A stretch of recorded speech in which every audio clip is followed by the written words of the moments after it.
தனியா ஒருத்தன் கட்டணம் பாருங்க, அவன் கட்டினான்னா அந்த அப்ரூவலுக்கு போய் அந்த முனிசிபாலிட்டியில நிக்கிறான் பாருங்க, அத மாதிரி கொடுமை வேற எதுவுமே இல்லை. அவன் அந்த முனிசிபாலிட்டி நிக்கிறதுக்குள்ள அவனுக்கு வயசே ஆயிடும் சார். தலையில ஒவ்வொன்னா அப்படியே வெள்ளி கம்பி முளைக்க ஆரம்பிச்சிடும் அந்த பிளான் அப்ரூவ் ஆகிறதுக்குள்ள. ஆமா, இங்க திருச்சியில கொடுத்தா அடுத்து மெட்ராஸ்ல இருக்கணும்னா வேற சம்திங் கொடுக்க வேண்டியதா இருக்கு. எவ்வளவு பேருக்கு சம்திங் எதுக்கு வரிசையில ரொம்ப நேரம் நின்றுட்டு கொடுக்க வேண்டியதை கொடுக்குற ஆளுக்கு கொடுத்தாக்க அது பாட்டுக்கு வேலை நடந்துகிட்டு இருக்குல்ல.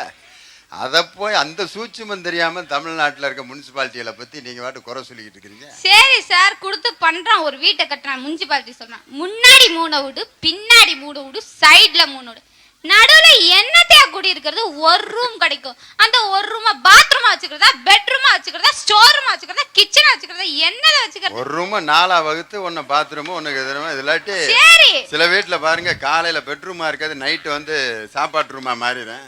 அப்படியே ஒரு தட்டி எங்கிட்டு வைப்பேன், அப்படி வைப்பேன், அப்படி வைப்பேன், அப்படியே அட்ஜஸ்ட் பண்ணி ஓடிட்டு தானே இருக்கு வண்டி.